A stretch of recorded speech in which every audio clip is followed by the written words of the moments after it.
Greetings, Middlesex community, families, staff, parents, students. This is Pete Gretz, Division Superintendent, and I appreciate you joining us today to learn a little more about how the Middlesex County Public Schools plan to open this August for the 2020-21 school year. I'm joined today by Kathleen Velez. Mrs. Velez is our Director of Exceptional Education, and we're going to talk today specifically about considerations for our reopening plan for our students with disabilities. Kathleen, thanks so much for being with us today. Thank you, I appreciate it. So Kathleen, we're just going to have a conversation. I've got some questions I'm going to ask and we'll answer them together in some cases, just to make sure that our families have all the information that they need for the upcoming school year.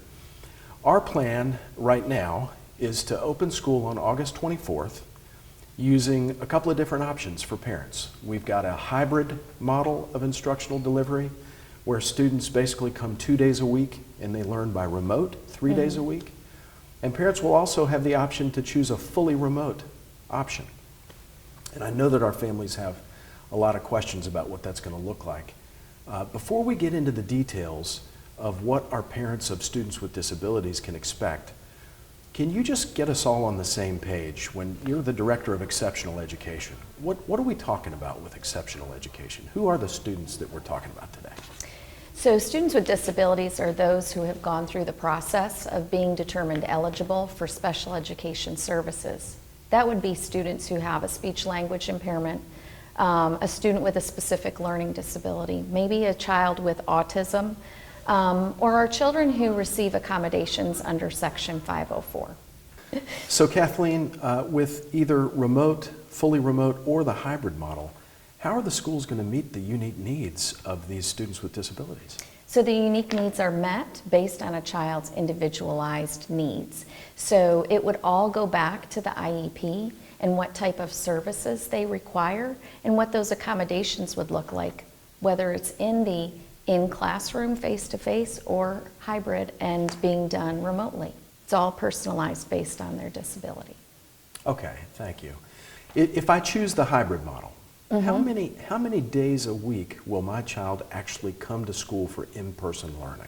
Like all of our children, they're going to come to school 2 days a week. And if in the event that their needs can't be met remotely, we would then have to convene an IEP team meeting and really look at their unique needs. Again, personalizing it based on what they require and determining if that's an appropriate way to meet their needs.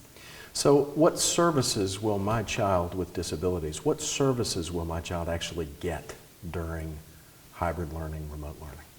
They would receive the same services as if they were in the classroom from their special education teacher in collaboration with their general education teacher through specially designed instruction based on their needs.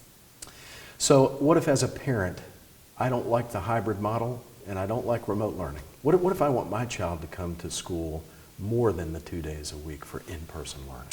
We would need to convene an IEP team meeting and have a conversation about what that would look like for the child if they were needing to come to school more than 2 days a week.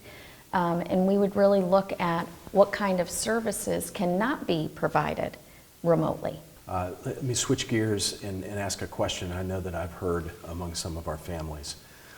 The MCPS plan includes requirements for physical distancing of at least 6 feet. And if we can't accomplish the 6 feet, we're going to require face coverings. We know that there's situations where students with disabilities are going to have to be less than 6 feet. There are testing requirements, there are assessments, maybe read aloud accommodations that are given. We also know that there are circumstances where children need to be able to see their teacher's face. They need to be able to see their teacher's mouth forming words and facial expressions. How is the school going to accomplish both of those? The safety requirements, but also my child's need to see my teacher's face. So we want to, certainly keep the safety of all involved at the highest level. However, there are children who are going to require face masks that have an opening, a clear opening in them. So the school division is purchasing specific masks for children who require that, as well as the teachers. And we also are purchasing plexiglass shields for when there is one-to-one testing that is required. The other thing we're doing is making sure that all of our children have access to software programs that will allow like text-to-speech and speech-to-text, so they'll be able to hear what is being asked of them on a test with a read-aloud software. So most of the IEPs, if not all of the IEPs that are currently in place, were developed and written and agreed upon before schools shut down in March. So when we reopen schools in August, we're going to have a new normal. We're hopeful that the new normal will be temporary, but in August, on the 24th, there's going to be a new normal. Is it okay for the IEPs that were written before there was a new normal to just remain as they are, or do they need to be rewritten now that there's a new normal? Well, based on the fact that our services will be delivered in person and virtually, we will need to amend IEPs to address in-person and the remote services as well. So that sounds like we're going to have a ton of IEPs to amend. We are going to have a ton of IEPs. Those meetings, I know those meetings can be long, they can be very involved. How are we going to do that by August?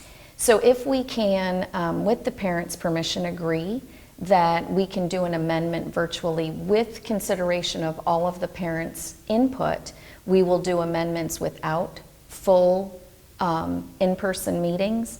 If they want to have a meeting and don't want an amendment without a full meeting, then we will, offer virtual meetings as well. So back when schools first shut down in March, there was a lot of consideration and discussion across the state about equity. Specifically, that if all students, including students with disabilities, if all students didn't have the ability to access learning to the same degree as everybody else, we really weren't able to provide it. And that's why back in the spring, we didn't do new instruction. We didn't include new instruction. We didn't grade student work because all students weren't able to access it. One of the huge differences between that and what we're doing in August is we're now required to introduce new learning. So there will be new instruction, new learning. There'll be assessment of that learning. The grades will count. The equity issue still exists, but there's going to be new instruction. Can you talk a little bit about what, as a parent of a student with a disability, what should I expect regarding equity when we open up in August? So I think Middlesex County has really taken that into consideration from the get-go. I believe that we have really thought through the fact that our students with disabilities are going to demonstrate regression like all children demonstrate regression. We are ensuring that they are receiving the same high-quality instruction from, teachers who are highly qualified in the content, and also having additional supports from our teachers who are endorsed in special education to make sure that we are evening the playing field for our children with disabilities. So I'm going to wrap this up with a hypothetical situation. If I'm the parent of a student with an IEP,